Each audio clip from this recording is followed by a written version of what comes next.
누가복음 1장 1절. 우리 중에 이루어진 사실에 대하여 처음부터 목격자의 말씀에 일꾼된 자들이 전하여 준 그대로 내력을 저술하려고 붓을 든 사람이 많은지라. 그 모든 일을 근원부터 자세히 미루어 살핀 나도 데오빌로 각하에게 차례대로 써보내는 것이 좋은 줄 알았노니, 이는 각하가 알고 있는 바를 더 확실하게 하려 함이로다. 아멘. 누가가 복음을 써보내면서 데오빌로 각하에게 이제 복음을 써서 보냅니다. 누가가 보낸 데오빌로 각하 수신자는 사도행전과 누가복음 공이 데오빌로라는 사람에게 써서 보냈습니다. 데오빌로는 기독교 신앙의 바른 전개 과정을 짜임새 있게 믿을 만한 기록이라고 이제 그 누가가 써서 보낸 것을 통해서, 아마 데오빌로는 누구인지 잘 알려져 있지 않지만 당시 그레코 로만 시대 로마의 전 세계를 지배하고 있는 그 시대에 누구나 이름만 들으면 알 수 있는 지성인 중에 한 명이었고 관리 중에 한 명이었을 것으로 추정됩니다.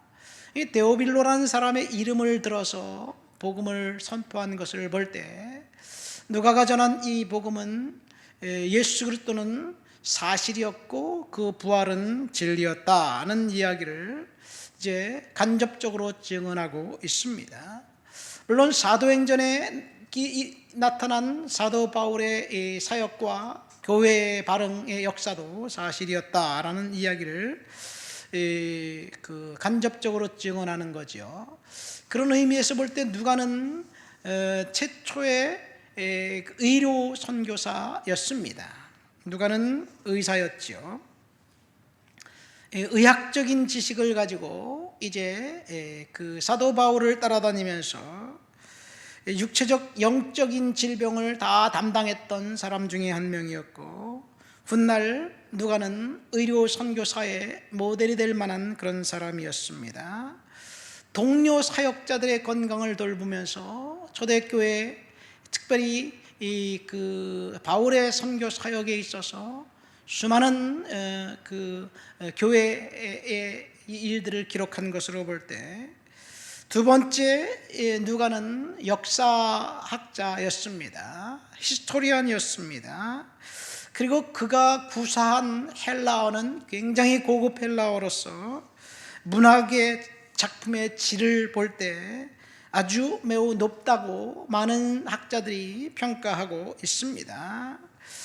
신약 성경에서 가장 최상의 단어만을 골라서 그 복음서에 기록했어요. 어떤 단어를 골라서 쓰느냐에 따라서 품위가 달라지지요. 그래서 어네스트 르낭이라는 사람은 누가복음을 복음서 중에서 가장 문학적이며 세계에서 가장 아름다운 책이다, 그렇게 증언하고 있습니다. 역사학자로서 누가는 이 당시 예수님의 태어날 당시의 세속 역사와 연관을 지어서 이야기합니다. 아까 말했던 데오빌로 각하에게 편지를 써서 보낸 것은 물론이고, 2장에 나온 가이사 아구스토는 로마의 초대 황제 카이사르 이제 아우구스티누스를 이야기합니다. 3장에 나온 디베료는 로마의 2대 황제 티베리우스를 말하고 있습니다. 본디오 빌라도와 이 분봉왕 4명의 헤롯 이름을 다 언급하는 것으로 볼 때 누가는 역사학자로서 손색이 없습니다. 그러니까 역사에 비춰서 예수는 실존 인물이었고 예수의 부활은 사실이었다는 것을 증언합니다. 세 번째로 누가는 찬송가 작사자였습니다. 누가복음 첫 1장부터 3장에 보면 5개의 찬송가가 나옵니다. 마리아 찬가, 성모송, 축복송, 영광송, 시몬의 노래, 이 찬송가가 주옥같은 찬송가가 나옵니다. 하늘에서 작곡된 아름다운 노래가 아기 예수를 찬양하는 그 모습으로부터 시작해서 마지막 누가복음이 끝날 때는 제자들이 부활하신 주님을 만나고 찬미하면서 찬양했다는 기사를 하면서 누가복음을 마칩니다. 자, 오늘 근데 본문 1절과 2절 말씀 보세요. 우리 중에 이루어진 사실에 대하여 처음부터 목격자와 말씀에 일꾼된 자들이 전하여 준 그대로 내가 서술해서 데오빌로 각하에게 편지를 보낸다. 여기서 보면 이 목격자와 일꾼이 나와 있습니다. 그런데 이 목격자와 일꾼이 사실에 대하여라는 말을, 사실이라는 이 말을, 단어를 굳이 집어넣은 이유는 당시 예수의 부활을 증언했던 목격자들이 수없이 많은 사람들이 있었는데 많은 사람들이 거짓이었다는 이야기입니다. 그러니까 부활이 거짓이었다는 이야기를 음모론에 입각해서 그 교회를 와해시키려는 사람들도 있었고, 어쨌든 호황된, 과장된 그런 증언들도 있었다는 이야기입니다. 그러니까 진리와 비진리가 섞여 있었다는 이야기이기도 합니다. 사실이었던 복음서는 많지 않은 것 같습니다. 그래서 우리가 알고 있는 복음서는 딱 4개만 남아있죠. 마태, 마가, 누가, 요한복음. 목자는 신학교에서 도마복음에 대해서도 이야기하고 베드로복음도 이야기하고 그런 사람들이 있어요. 특별히 도마복음은 또 많은 사람들이, 한국 사람들이 또 그런 좋아하는 사람들도 있어요. 도마복음을 보면 좀 이상한 내용이 많이 들어 있습니다. 사실이 아니에요. 왜곡된 것이에요. 부활의 증거를 하면서 왜 왜곡된 사실을 증언했느냐? 그것은 이 정치 권력을 통해서 사도 제사장들이 부활을 거부하는 운동이 있었기 때문에 그렇습니다. 이 1972년 워터게이트 사건이 있었다는 것을 우리는 매스컴을 통해서 잘 알 수 있죠. 그 워터게이트 핵심 인물 중에 척 콜슨이라는 사람이 있어요. 그 사람이 쓴 본 어게인이라는 책에 보면 닉슨의 추종자 10명, 10여 명이 그들은 미국의 최상의 엘리트 중에 엘리트이고 가장 실력 있는 변호사들이고, 그리고 그것보다 더 중요한 것은 닉슨에게 아주 충성을 맹세한 사람, 닉슨의 신복 중에 신복과 같은 사람들이었습니다. 이 사람들이 함께 모여서 닉슨의 재선을 위해서 노력했고 압도적인 표차로 닉슨이 당선되었습니다. 근데 민주당 건물에 도둑이 들었는데, 도둑이 들어서 도둑의 손에서 그 청와대 참모들의 이름이 나온 이름을 적힌 쪽지를 발견하고 그것을 신문 기자가 파고들어서 결국 닉슨이 민주당 건물에 도청 장치를 해놨다는 사실을 밝혀냈고, 결국 닉슨은 대통령에서 내려왔습니다. 이 사건이 불거졌을 때 10명 정도 되는 닉슨의 보좌관들이 모여서 철저하게 주군을 이제 엄호하고 자신들의 범죄 행위를 은폐하려고 입을 맞췄습니다. 법률적인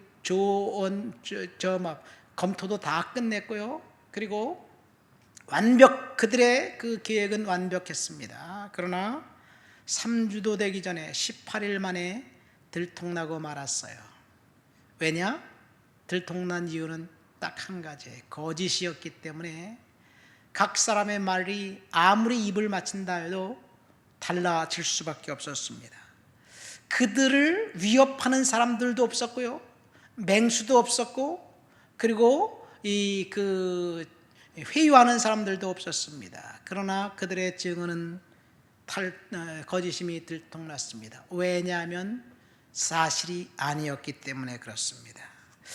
주님께서 부활하신 사실을 이 2000년 역사가 진행되는 동안 수많은 사람들이 거부하려고 그렇게 노력을 했지요.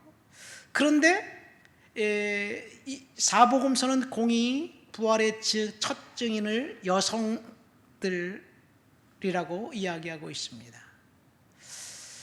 그런데 그러니까 여성들이 부활의 첫 증인이라는 사실에 대해서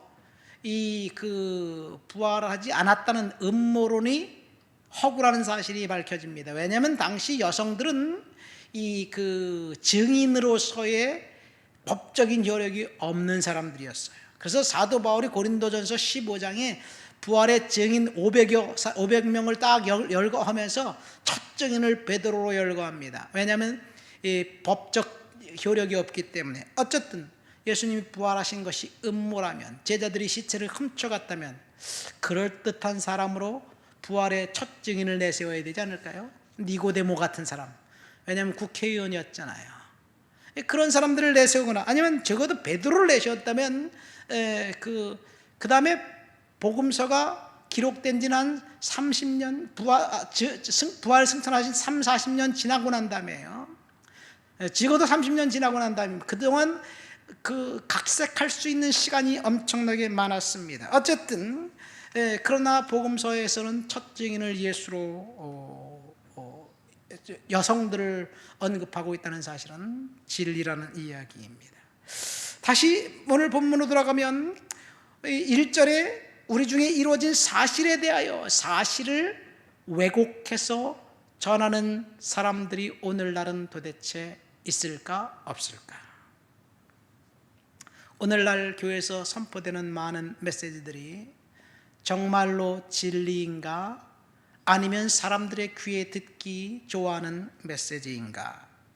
주님은 저와 여러분들에게 이것을 묻고 있지 않는가 생각됩니다. 오늘 아침에 제가 이 말씀을 묵상하면서 내가 전하는 설교가 주님이 볼 때 너는 진짜 복음의 핵심을, 변하지 않는 복음의 핵심을 전하고 있구나 라는 그런 주님의 평가가 있을까 두려운 마음을 갖고 다시 사람들의 귀에 듣기 좋은 메시지가 아니라 정말 진짜 복음을 선포해야 되겠다는 그런 다짐을 해보게 됩니다. 수많은 증인들이 있지만 거짓은 금방 탄로나고 거짓은 오래 지속될 수 없습니다. 하나님 아버지 감사합니다.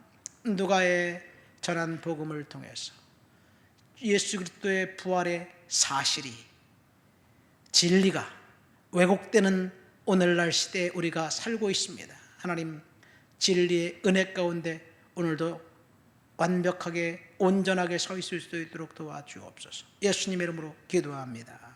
아멘.